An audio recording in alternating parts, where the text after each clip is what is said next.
Welcome everybody. This is our Pesach video. And what we're going to be doing is we're going to be going through the Haggadah and the goal is to provide information to make the Seder more enjoyable and meaningful for everybody at your Seder. We'll be going according to the Haggadah, whichever Haggadah you happen to have, number one. Number two, just a couple of pointers about the Seder itself for all families, fathers. The first thing is the challenge of the Seder is that you have different age groups and different levels of intellectual and Yiddishkeit accomplishment, and therefore the Seder night for many people is very, very challenging. How do you keep interest? How do you keep everybody involved? So first of all, I recommend that the Seder should move quickly. You don't have to rush it, but I don't encourage a whole lot of discussion on individual points. You can make one or 2 points and go on. And then when you get to the meal, that's where the discussion, the table talk at the meal should be about these various points of the Yetzias Mitzrayim and various points that have come up during the Haggadah, number one. Number two, schmoozing in general on Seder night, where often families are together, families haven't seen each other for a long time, I would recommend that the schmoozing is held to a minimum. You'll have plenty of time over Yontif to reminisce and schmooze and catch up. And the Seder night should be devoted to the mitzvah of Sipur Yetzias Mitzrayim and telling over the story and being involved in trying to experience what Yetzias Mitzrayim was like. Number three, there's endless material on the Haggadah. If you go to any bookstore around this time of year, you'll find on the tables there are lots of Haggadahs available. There's absolutely endless material. The father is whoever's leading the Seder is going to have to figure out a way to capture everybody's interest without overkill. And therefore, one of the things that you want to do is you want to use stories and props and quizzes and anything you could come up with in order to maintain interest at the Seder. A little later, I'll show you something that I've come up with when we get to there. I don't know what number it is, but try to maintain realistic expectations. Often a father may have prepared for the Seder and he really wants to give over, which is very admirable, but you have to take into consideration there are women there, and there are older people, there are younger people, there are children, there's noise, there's ruckus. And if certainly whatever else happens, one should not get upset, one should get frustrated. Try to do the best you can, but the expectations should be realistic. Sometimes parents expect their kids who are disinterested in the course of the year in schoolwork in general, that all of a sudden they're going to get focused at the Pesach Seder on some sort of intellectual endeavor, and the truth is that they're really more interested in experimenting with how quickly matzah could crumble and how high they could fill their wine glasses and things like that, and therefore try to keep realistic expectations at the Seder. Okay, so without further ado, I want to go right into the text, the text of the Haggadah, and the first thing we do is Kadesh, and there are 15 steps in the Pesach Seder. There are 15 steps which correspond to the 15 steps in there. There's Kadesh, Urchatz, Karpas, Yachad. There are 15 steps of the Seder, which correspond to the 15 steps in the Beis HaMikdash and the 15 Shir Hamalos that we have in Sefer Tehillim. And that is an indication that we're using the Seder as a goal, just like the steps up in the Beis HaMikdash. You go up the steps in Shir Hamalos, the song of ascension.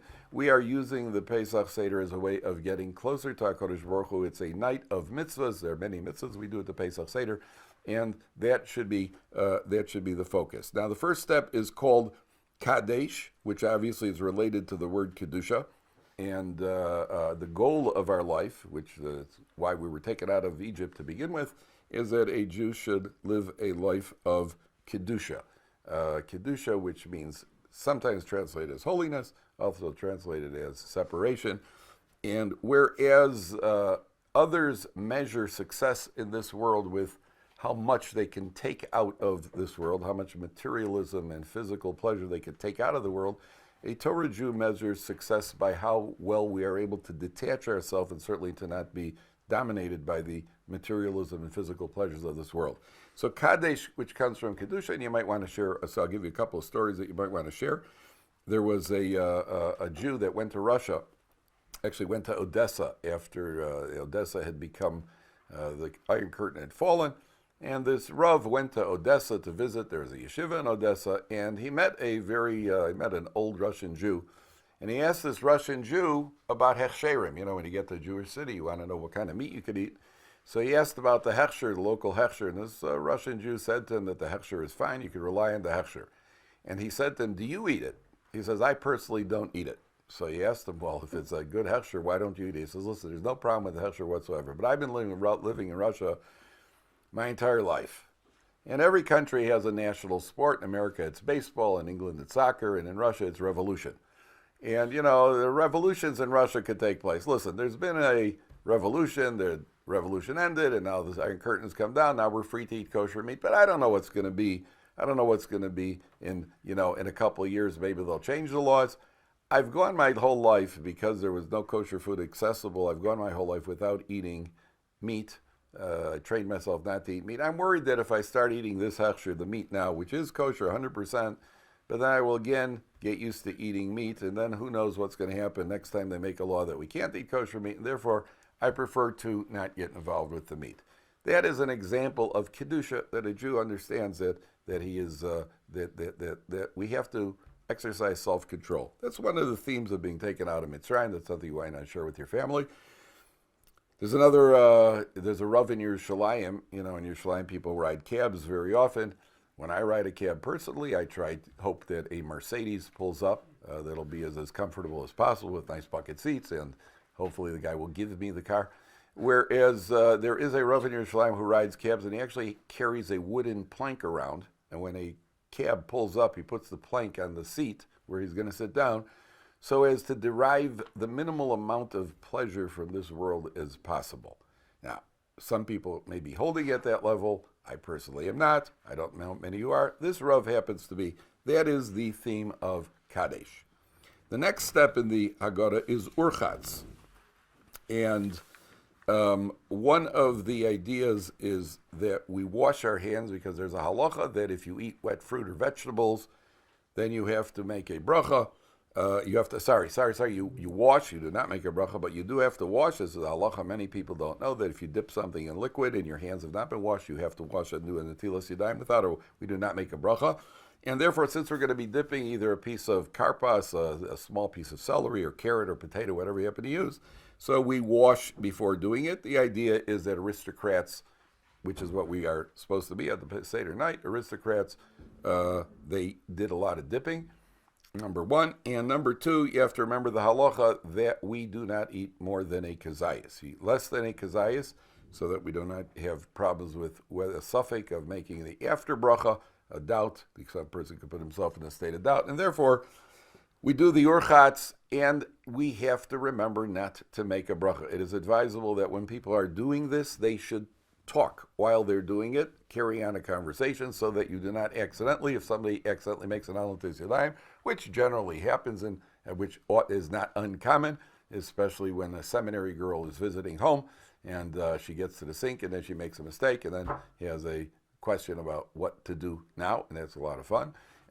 And sometimes there's always one comedian brother who pretends to make a bracha. He's the one who makes a Baruch Atah Adonenu. He says Adonenu very quickly, and then everybody's shocked, and he goes, I didn't really make a bracha.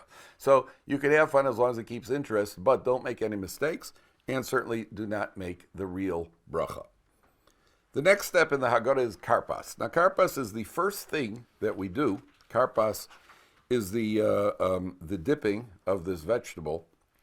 And it's the first thing that we do that is kind of off the, make kiddush, kadesh, we make kiddush, that's regular. Urchatz, we are used to washing hands. All of a sudden there's dipping this small piece, which we've spoken about. Now, you dip the vegetable into the salt water, and what's remarkable about this is that it's an appetizer.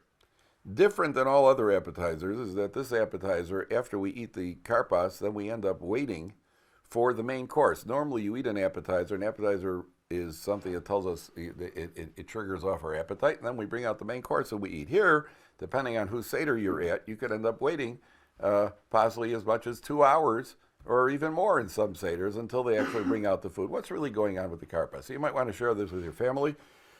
The idea of the karpas is that when Moshe Rabbeinu came to redeem the Jewish people, So there's a medrash that says Moshe Rabbeinu showed up. He said, Pakod Pakadati. The Jewish people believed he was the Redeemer, and then Moshe Rabbeinu disappeared.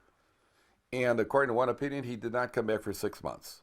Now, why did Moshe Rabbeinu leave and disappear and eventually come back? And the answer is that the Jewish people, after 210 years, they certainly believe they're going to be redeemed, but there's belief and there's belief. If I would ask somebody, do you believe Mashiach is going to come? We all believe Mashiach is going to come.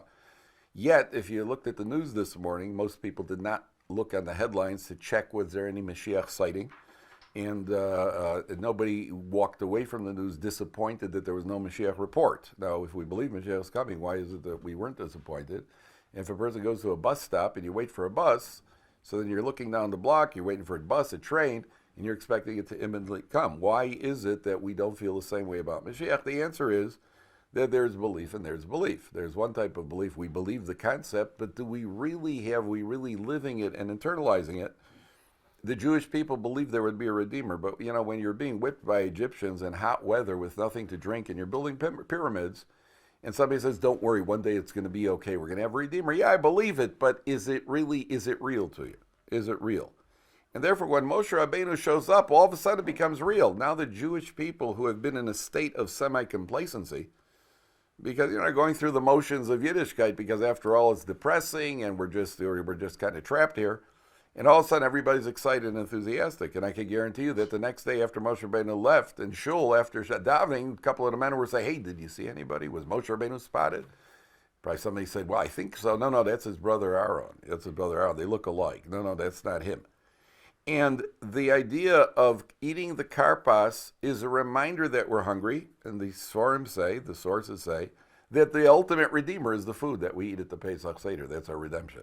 Most people go into the Pesach Seder, you eat that karpas, and never has celery tasted so delectable, one little kazayas of celery, less than a kazayas, and we wait, and it's delicious and delectable, and we're waiting, and then the food comes out, and eventually that meal is like nothing else. Everything else at the Pesach Seder, there's nothing that we're doing that does not have some sort of meaning. The commentaries say that the food that comes out is symbolic of Moshe Rabbeinu returning to redeem the Jewish people, number one. Number two, the idea of eating karpas, somebody once suggested, and this is very important for all fathers, that we find the word karpas in the Torah. The word karpas, when Yaakov Avinu gave Yosef the cloak of many colors, so it's described, Rashi describes the material as karpas. Now, obviously there are no coincidences. We also find in the Megillah of Esther that Achashverosh's tapestries were also described. One of the materials that he was using in his opulent tapestries was karpas. And obviously there are no coincidences in the Torah. So why is it that karpas, which means a certain type of material, why is that the first step of the Pesach Seder? So somebody suggested that the Gemara says that Yaakov Avinu, the Gemara says a father should never favor one son over the other sons, because as a result of Yaakov favoring Yosef with 2 measures of karpas material, that caused the situation. The brothers were jealous. They sold Yosef, and they ended up going down to Mitzrayim. All because he favored one son over the others. And the Gemara says, therefore, a father should never favor one son over the others. Well, what's the Pesach Seder about? The father is sitting at a Pesach Seder. We even describe 4 sons very soon. There are different kids in a house. There are different sons in a house. Some are intellectually oriented. Some are more active. Some are less cooperative, more cooperative. It's easy for a father to put his attention, center his attention, and focus his attention on what we'll call the good kids. Whereas the ones who are more challenging, sometimes the father doesn't have patience or time or whatever it is, and therefore there's a reminder for us right at the beginning of the Pesach Seder, have a bite of karpas. You, the father, take a bite of karpas and remind yourself what happened when Yaakov Avinu favored one son with karpas that led to the Exodus in Egypt. This is a night that we celebrate the redemption from Egypt, therefore we certainly do not want to go there to make that mistake again. We're sitting with our sons at the Pesach Seder, and therefore we're trying to divide the attention equally. The next step of the Seder is Yachatz, where we break the matzah and we put away the bigger piece later for the afikomen. And one of the ideas behind putting away for the afikomen is to keep the kids awake, because they know that when they bring back, they quote unquote steal the afikomen, and then they blackmail the father for some some sort of, they extort something out of the father in exchange for the afikomen, and that's all part of the fun, unless you're the father who's got to pay. But that's all part of the fun at the Pesach Seder. Now, the breaking of the matzah symbolizes, and again, I just repeat that there are many, many different ideas that are available in the Pesach Seder in every one of these steps. I'm just trying to share one or two ideas on each concept as we go through. The breaking of the matzah alludes to the fact that we had no hope of getting out of Egypt without HaKadosh Baruch Hu taking us out. Without Hashem's help, we would not have been able to get out of Egypt. We say later in the Haggadah that we would still be there.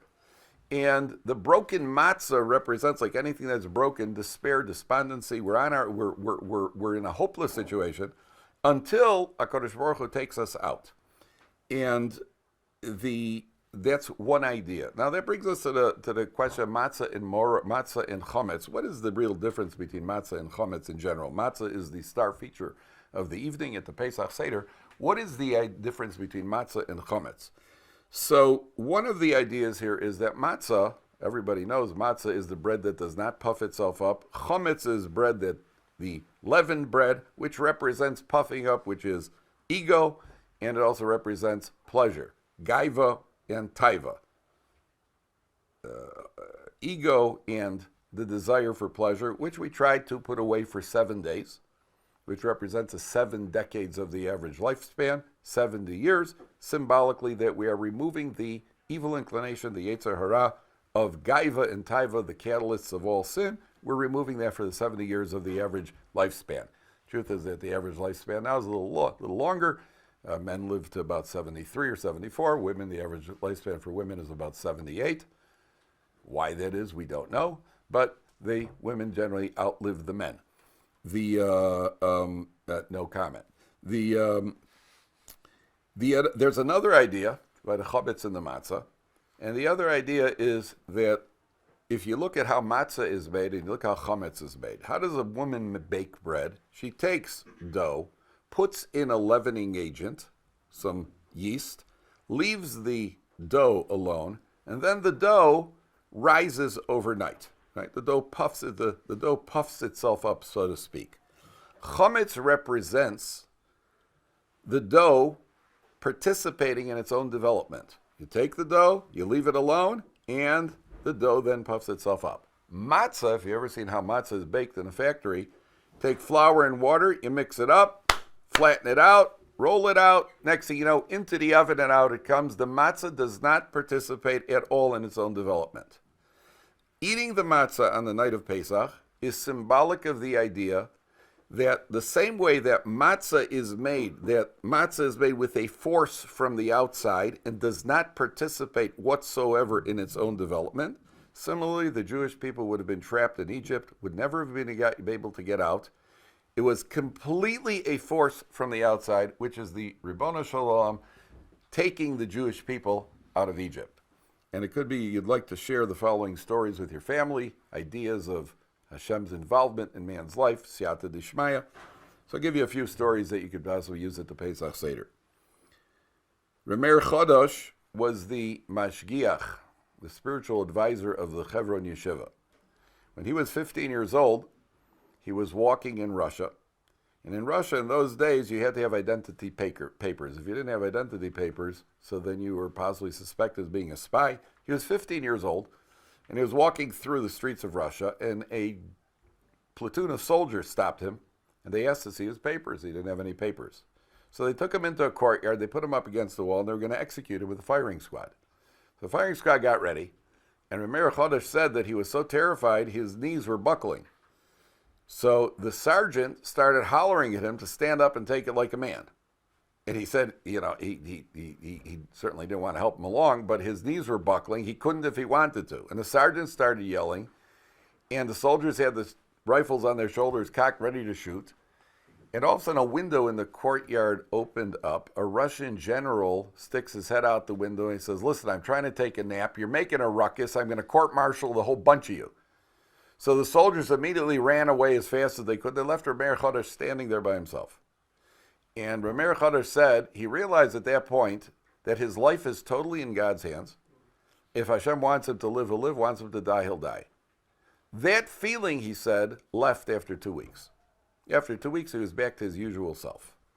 About 14 years later, in 1929, he was in Hebron, where there was a famous Hebron massacre where the Arabs, the marauding Arabs, attacked the Hebron Yeshiva. They killed over 50 people. And Reb Meir Chodesh was studying in the Hebron Yeshiva, and at one point he was lying under a pile of bodies, of dead bodies. And the Arabs kept coming in and out to check to see if there was anybody still alive. And he was lying there thinking to himself, if God wants me to live, I'm going to live. If he wants me to die, I'm going to die. He survived it. He lived to 91. And he said that the feeling that his life is in God's hands, totally in God's hands, completely under God's control, that feeling never left him to the end of his life. There was a couple in Basel, Switzerland, a frum couple with about 13 kids. And he was learning in Kollel. And one day they get a knock on the door. It's a lawyer. The wealthiest non-Jew in Basel, Switzerland has died. He has no heirs.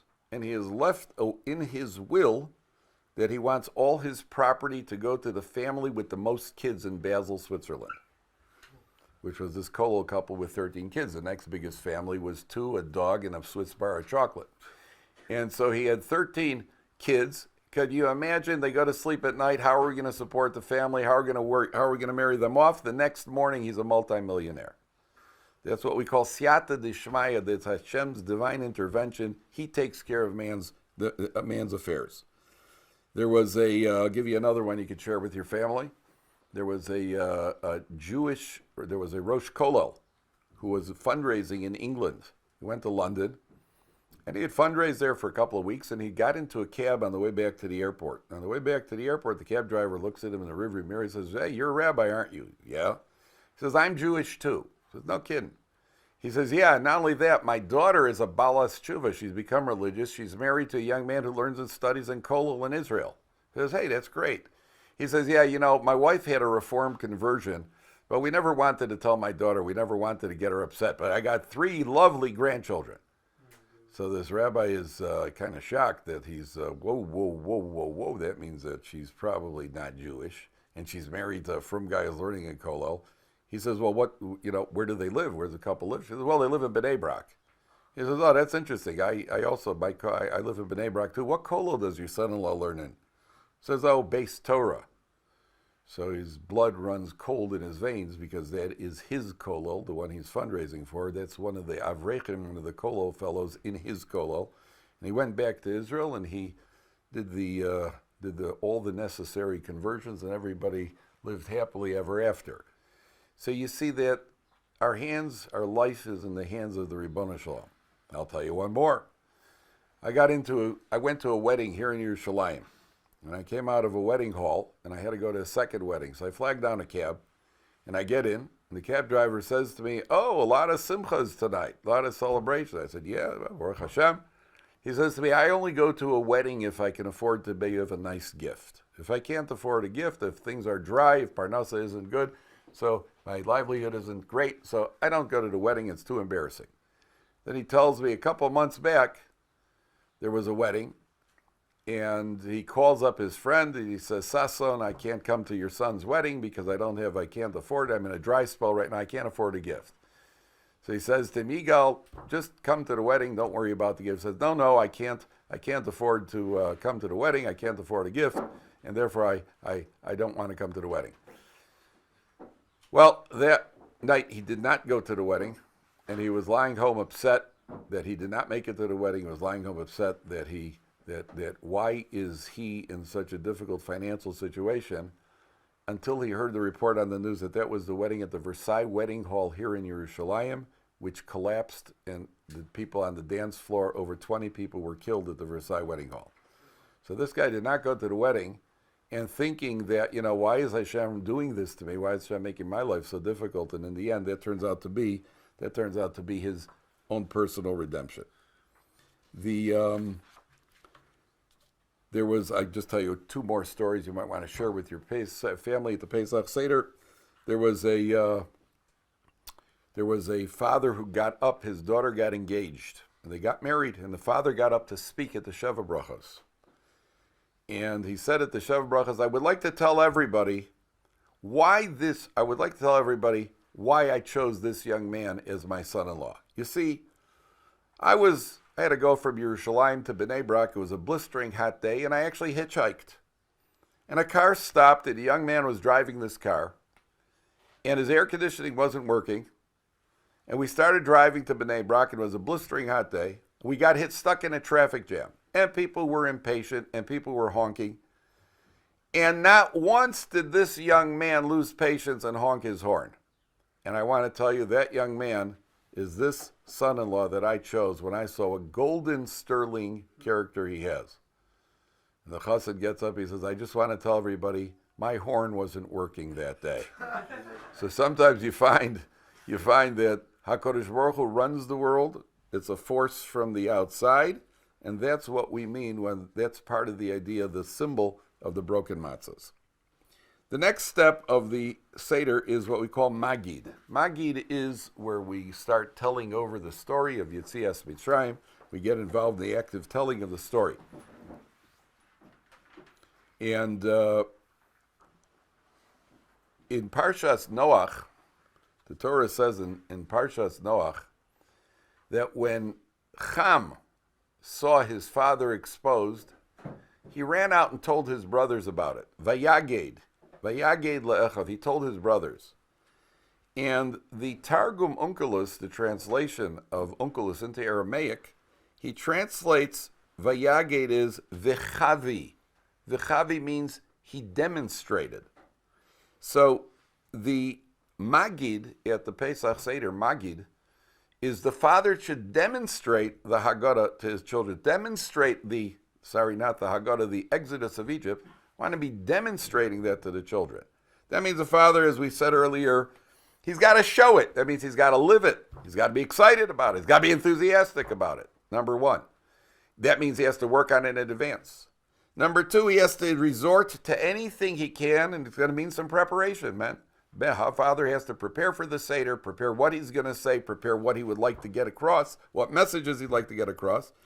And therefore I said some people use props, for example, like at the 10 plagues, which we'll speak about, the plague of blood, so they'll have some red, some red juice on that they'll spill on the table, or they'll, at the hail, they'll throw like cotton balls into the room. I know one guy who, at the plague of frogs, one guy who was a student of mine, who actually had a live frog with him, which he released at the Pesach Seder.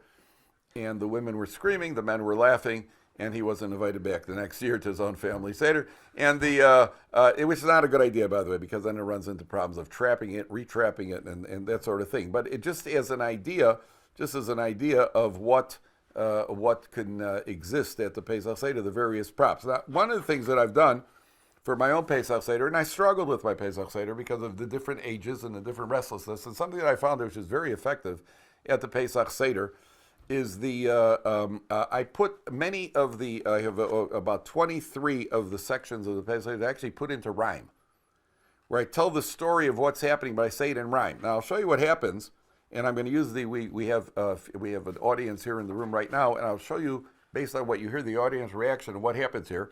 So, for example, on the section called Halach Anya, right? So I wrote the following. I'll just give you an example.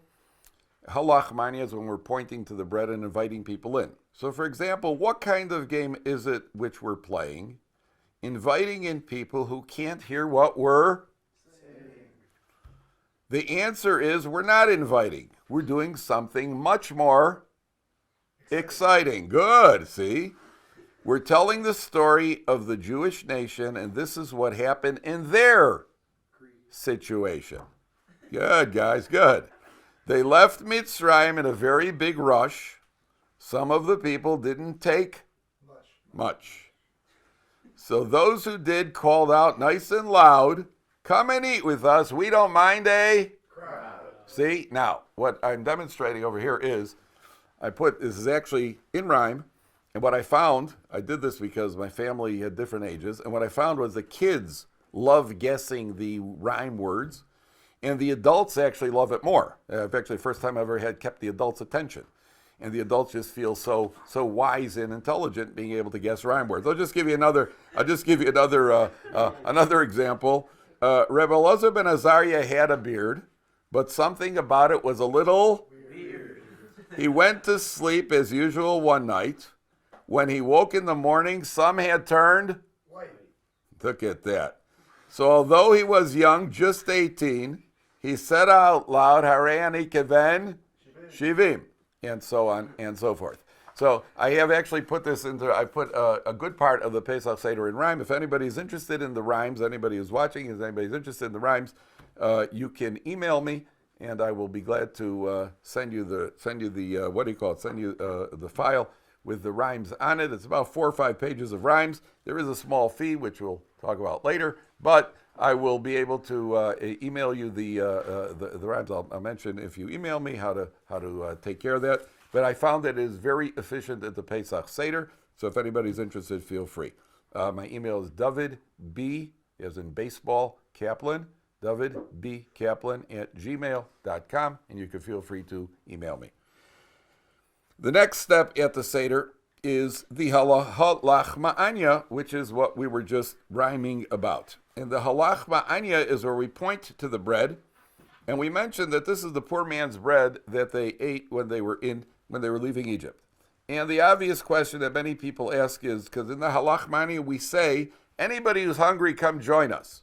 And the question becomes, why would we be inviting people in who can't even hear us? Why are we saying, anybody who's hungry, come and join us? And in fact, nobody can hear us. And one of the commentaries answers that, and this is a good question you could challenge your family with, and one of the commentaries, I think the Vilna Gaon answers, that this was something that was actually said. This is a historical report, because the Jewish people, when they left Egypt, some of them had more provisions and some had less provisions. Those who had more were inviting in those who were hungry, those who did not have. They were saying, anybody who's hungry can come and join us, number one. Number two, there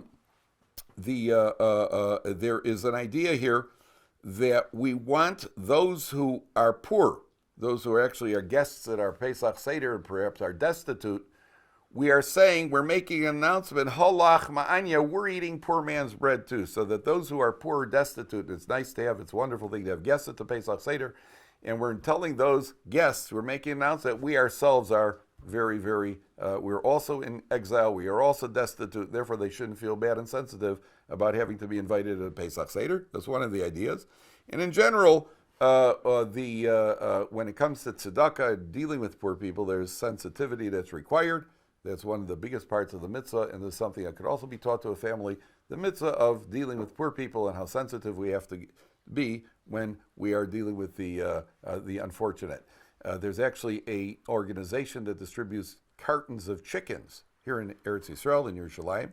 They give poor people chickens, and they actually sell the chickens at, they will call people up, and they say they sell a carton of chicken. Let's say a carton of chickens costs 800 shekels, they'll sell it for 150 shekels, which is only in order that the poor man shouldn't feel he's getting a handout, which will be embarrassing. He could feel that he's paying for it, and that will help him to salvage his pride. And not only they do that at a ridiculous cost, just a ridiculous cost, it can't possibly be just enough that the person could afford it and feel good, but then they will give them a choice of hechsherim. They'll actually ask them which hechsher they would like, because there are many different hechsherim.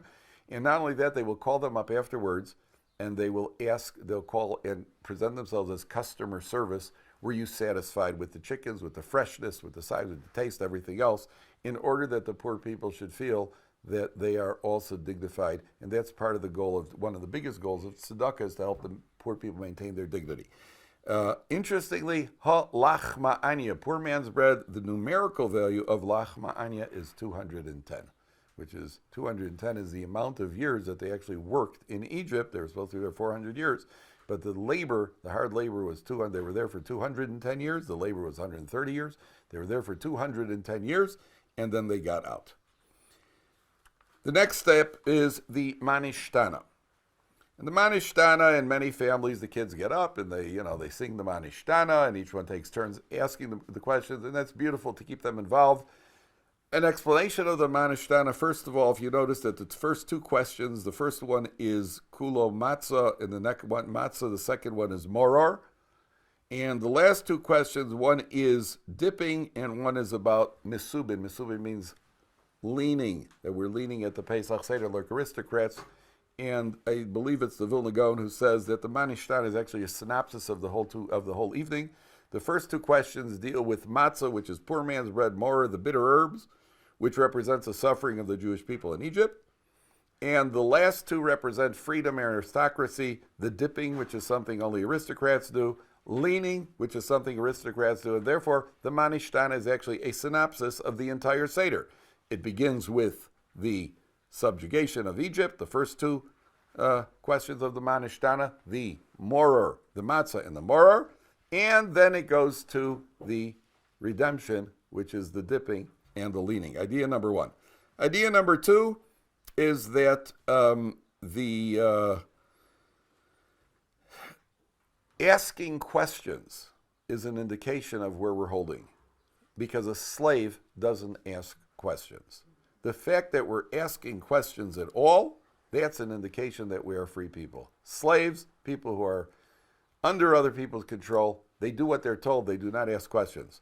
The fact that we're able to ask questions, that is an indication of the freedom of Mitzrayim. The next step in the Haggadah is where we say Avadim Hayinu. We talk about being slaves to Paro, and you might want to ask your family why it is that we're celebrating if it wasn't us who physically got out of Egypt. And the answer to that is because it says in Avadim Hayinu that if Ve'ilu Lahotzi HaKodesh Baruch Hu Es Avoseinu MiMitzrayim, if Hashem would have taken out our forefathers, we would still be there. And that has to be emphasized. We're celebrating because there was no way to escape from Egypt. If the question, why are we celebrating? Because if not for them leaving, we would still be there, number one. Number two, at the end of this is a key point in the Haggadah. It says, one who does a lot of recalling and recounting and telling over the story of the Exodus is praiseworthy. Now, the simple explanation is, well, it just shows that we're doing the mitzvah eagerly, which is beautiful to do the mitzvah and talk about it a lot, number one. But you see, at a deeper level, if a person has truly experienced something exciting, a person who goes to the amusement park, kids go to the amusement park, they talk about it for days afterwards. Spontaneously, it just bubbles over. A family that has celebrated a wedding, a child's got married, people come home from weddings and they stay up till 3, 4 in the morning talking about it, talk. When you've experienced it, you're excited about it. The Chol Amar B'Lesaper B'Yetzias Mitzrayim is an indication. It's not just that we should do it. It's an indication that we genuinely are tapping into what it means to have left Egypt, because we are excited in speaking about it. We're bubbling over with enthusiasm. That's the idea. Then the Haggadah goes to Maaseh B'Reb Eliezer, Rabbi Yeshua, the 5 sages who were sitting together in Bnei Brak, and they stayed up all night talking about the Haggadah. Now, why is it? What is the message that they're trying to communicate over here? Is when you stay up all night, you know, there are certain times in life, like Shavuos night, when you have to stay up all night, men stay up all night learning, is sometimes challenging. A person who stays up all night, I'm going to use an example. Myself stayed up once when I was 17. I had played an all-night card game. I didn't even bat an eyelash. I never even yawned. When you're excited about something, you could effortlessly stay up. If there's a good movie on or a sports, a Super Bowl would be late at night, people would be able to stay up effortlessly. What we want to take out of this is that we should be enthusiastic about our Yiddishkeit.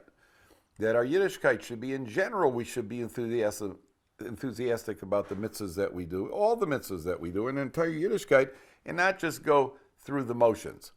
So I'll give you a couple of stories that you could use. For example, there was a couple that once went to a Rav, and they had to ask him a question. They needed advice about something. And the wife noticed that this Rav, in his living room, they had Sfarim, books, all over the tables and the chair. Every surface in the living room was covered with Sfarim. So when they finished consulting him, the wife said, "Can I just ask you a question? Why do you have so many of these Sfarim in your living room? So many of these Gemaras, Chumishes, all over their living room. Why?" So he smiled and he said, perhaps my wife could answer that better. So the Rebbitzin comes into the room. She says, "Why are there so many Sfarim all over the place?" She says, "Well, this is a living room, isn't it? It's for living." And about the Torah, it says, Ki heim chayenu, the Torah is our life. The Torah is our life. We're living. This is how we live. A person should approach Torah study with that enthusiasm, whether it's a Daf Yomi Shir, whether it's a regular chavrusa. There should be an enthusiasm about Yiddishkeit. There was another guy whose wife gave birth, and she went to a convalescent home afterwards. They have in Israel what they call a Beit HaChlama. I'm sure they have it in other places, where a woman gives birth and she goes for 3 or 4 days to regain her strength before coming home and dealing with her other kids and her family. And it's a wonderful thing. She came home, this woman comes home, and her husband had to stay home with the kids.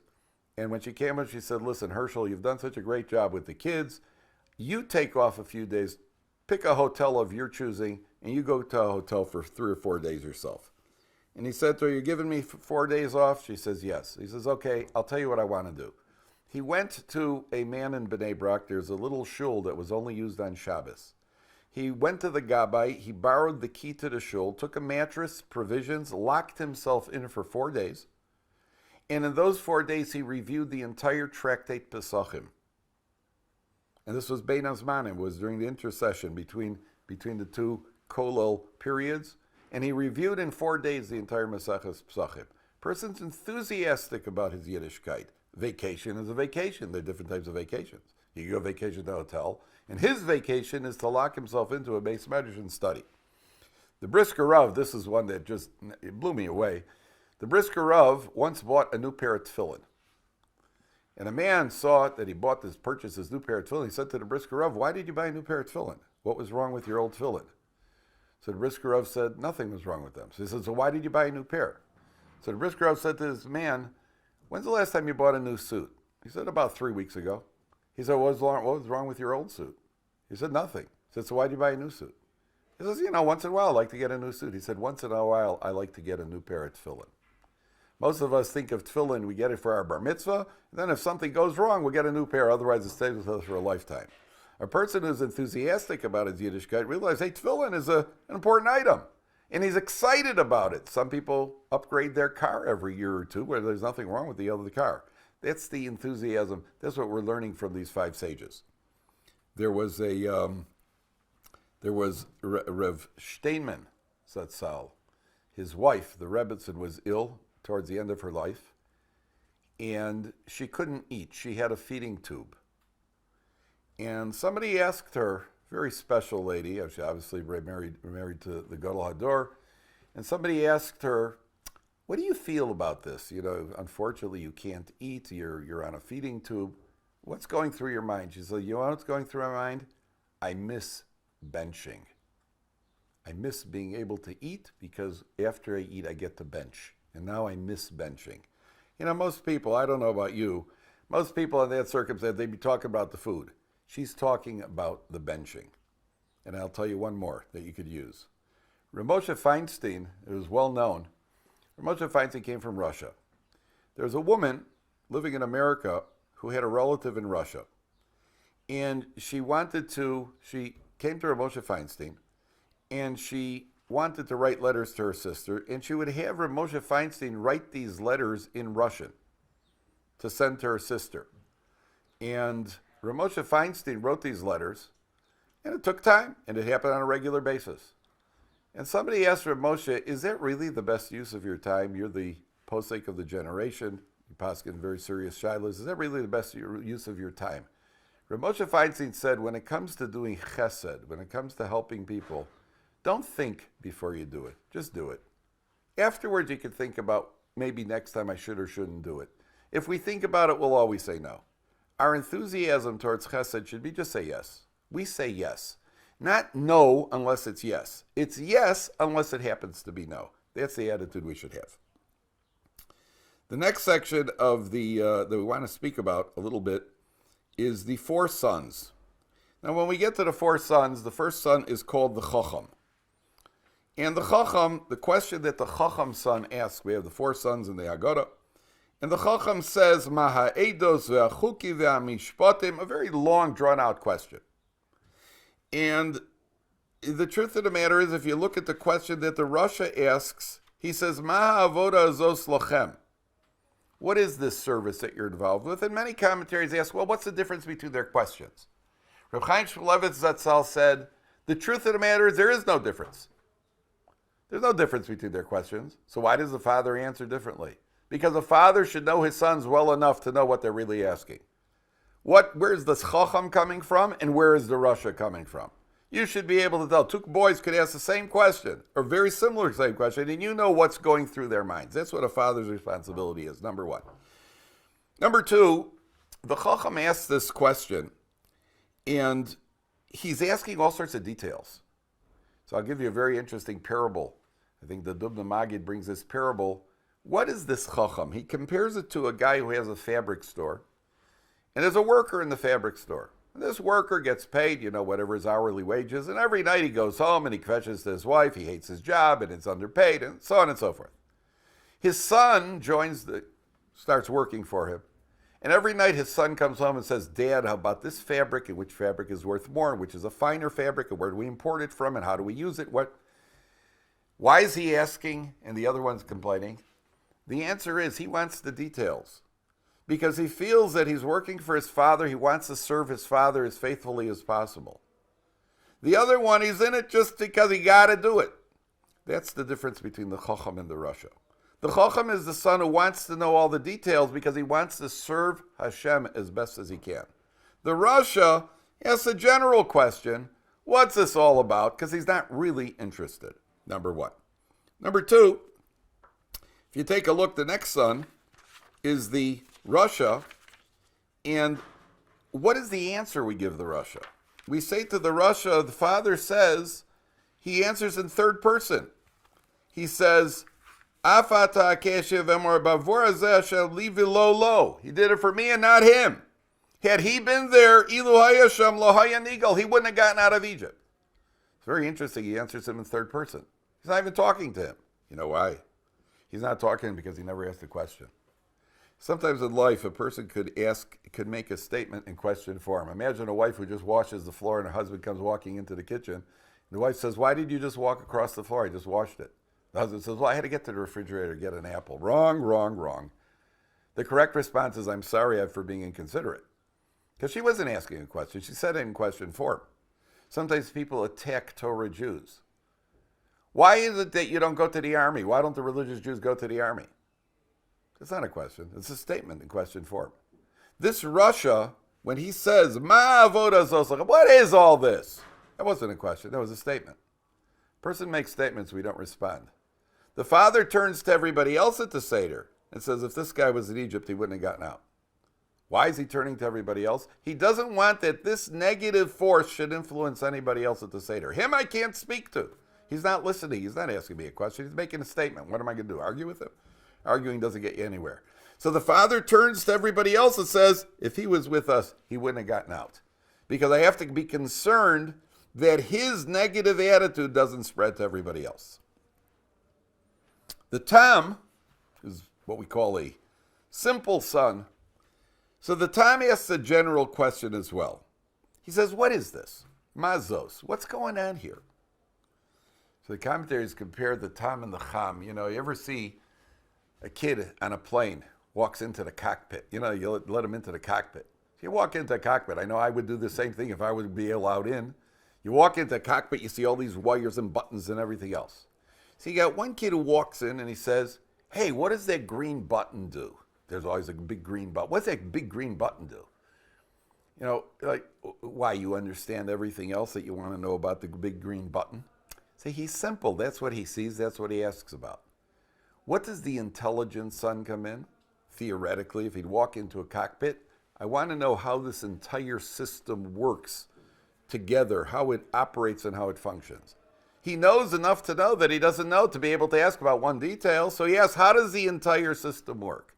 That's the difference between the chacham and the tam.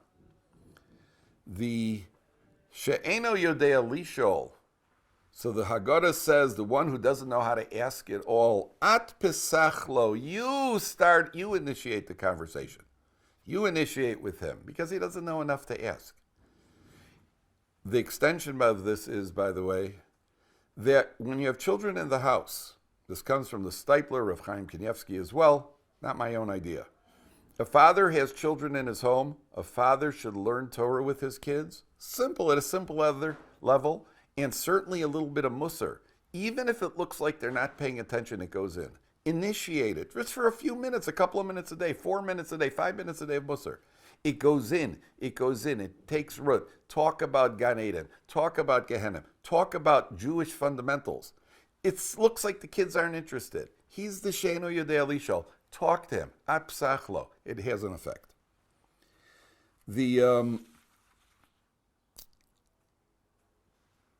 On the paragraph beginning, Yochol me Rosh Chodesh. Now, this is the Haggadah says Yochol me Rosh Chodesh. You might have thought that we start from Rosh Chodesh, and it goes through how we learn that we celebrate on Pesach, and then it says Lo amarti ela b'shah sheyesh matzah uborer munachim lefanecha. This mitzvah of saying over the mitzvah of Sipur Yetzias Mitzrayim. The mitzvah is when the matzah and the morer are in front of us. And the commentaries explain that we need a visual aid. The power of seeing something has an effect. Do you know that there's a halacha that when a person benches, we're supposed to cover all the knives at the table? You cover the knives when you bench. Why do we do that? So the Gemara says because there was a man who was benching, and he came to the part about Uvenei Yerushalayim, thought about the destruction of Jerusalem, and he was so despondent he took a knife and he killed himself. So what do? We cover the knives at the table. Now, isn't that interesting? We cover the knife. You're talking about a guy who potentially is suicidal, but if you put a napkin on the knife, that'll stop him. I mean, why should it have? You could just as easily pull the napkin off. The answer is that the visual aid has an effect. Not seeing it is enough in certain circumstances to make the difference between suicide and not suicide. And therefore, we want the matzah and the morer on the table so that we can focus and see the matzah and the morer. The Haggadah then says, Mitchila ovdei avodah zara. And it goes through the history of Terach and eventually to get to Avram Avinu. And the question over here that you might want to deal with is, why is it that we're going back through the history, Mitchila ovdei avodah zara, they were idol worshippers? Why do we want to mention that on the night of the Seder? So one of the explanations here is, you see, Avram Avinu was the first Jew. He had no help. He had no help at all. At the end of this paragraph, we say that HaKadosh Baruch Hu drew us near. That the kervanu ve'achshav, sorry, at the beginning, ve'achshav kervanu ha'mokom la'avodas, HaKadosh Baruch Hu has drawn us near to his service. Now, Avram Avinu had no outside help. He didn't have a father. He didn't have a yeshiva. He didn't have a rebbe. They shame the Aver possibly, but he was basically, essentially on his own. So the reason we're mentioning this is that, again, that same theme, that if we're on our own, there's very little that we could do.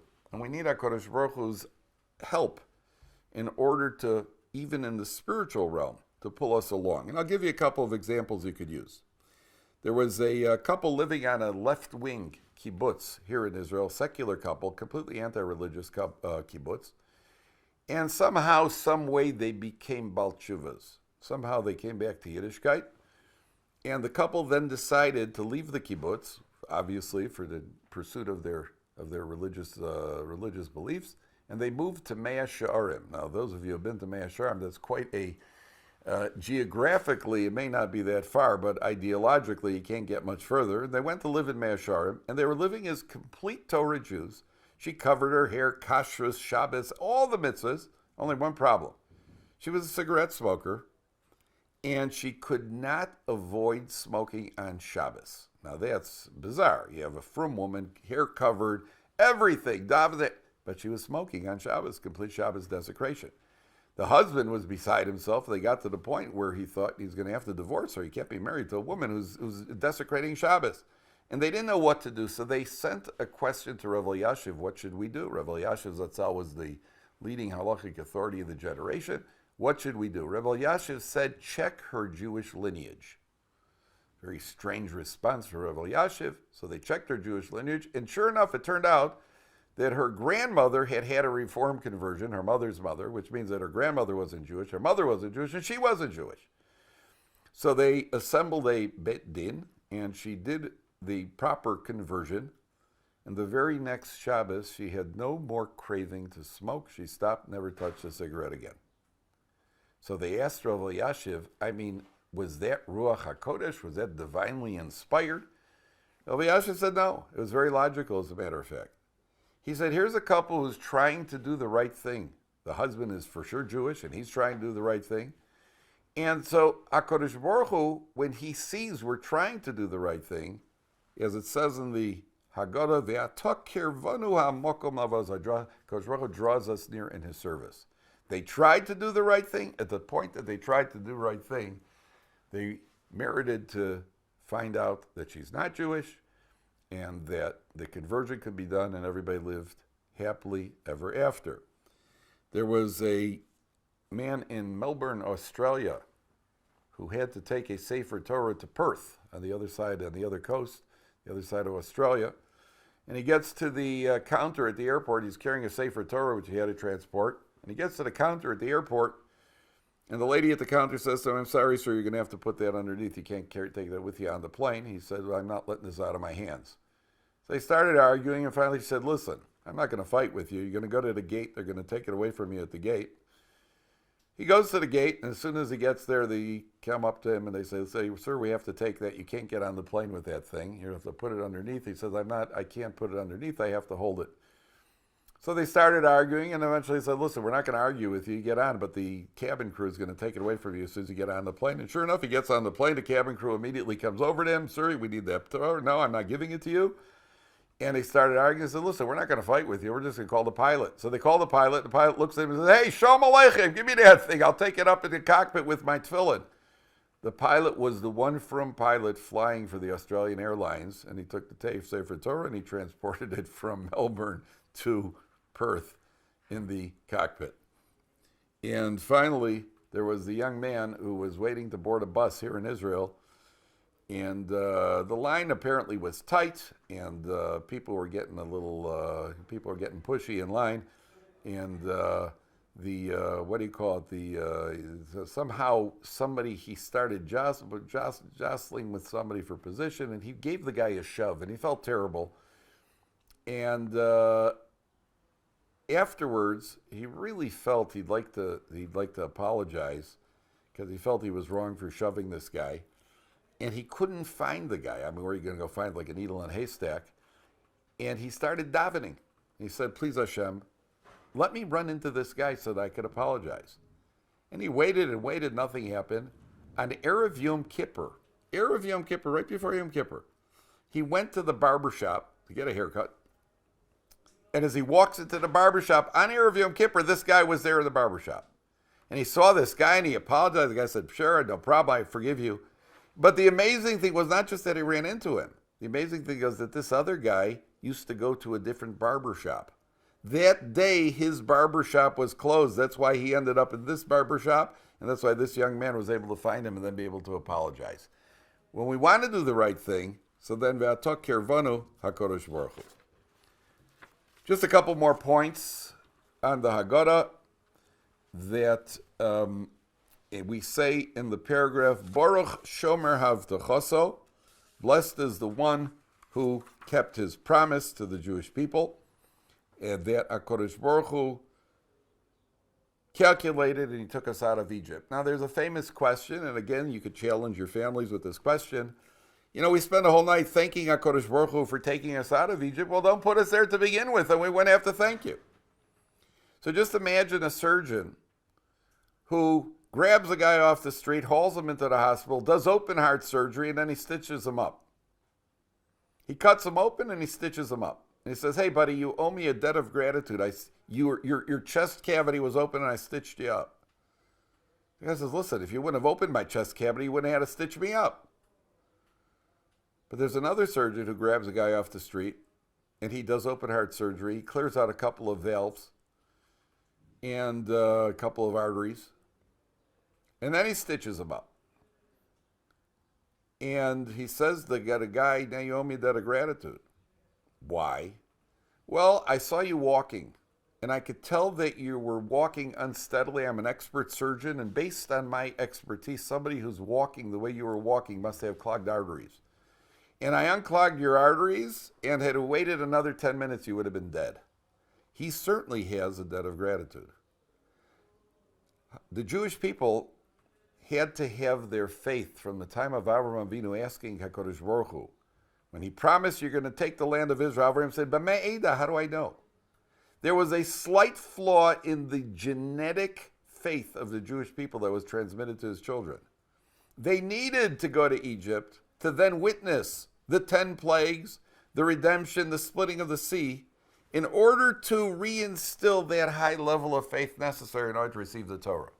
And therefore we thank HaKadosh Baruch Hu for taking us out of Egypt because we had to be there. And that's why we say Baruch Shomer Havtachoso.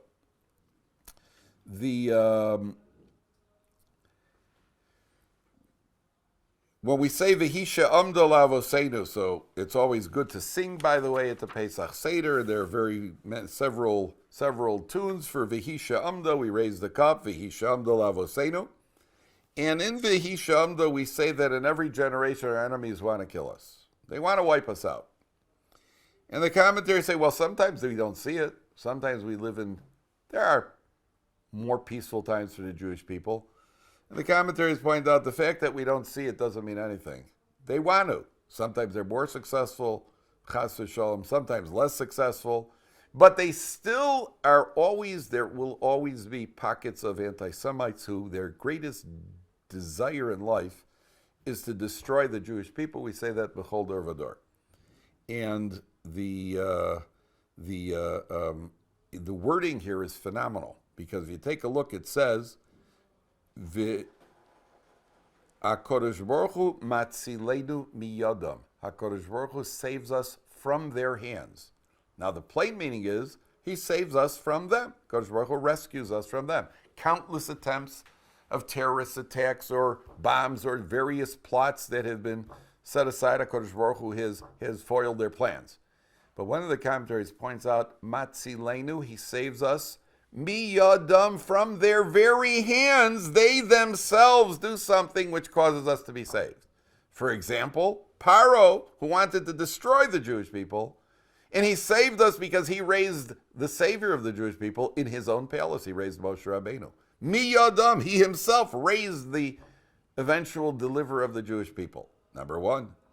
And a more modern day example, Hitler, for example, who instead of only focusing on the Jewish people, goes and he opens up an attack on the Russians, which caused many of his forces and his resources to be sidetracked from the Jewish people. And even here in Israel, where there was an anti-religious government, and the anti-religious government essentially brought themselves down when they made a decree that matzah, the chametz, should be brought into all the hospitals, and that was spelled the end of the anti-religious, the virulently anti-religious government. So HaKadosh Baruch Hu matzilenu miyadam, their very own hands, often is what causes us to be saved.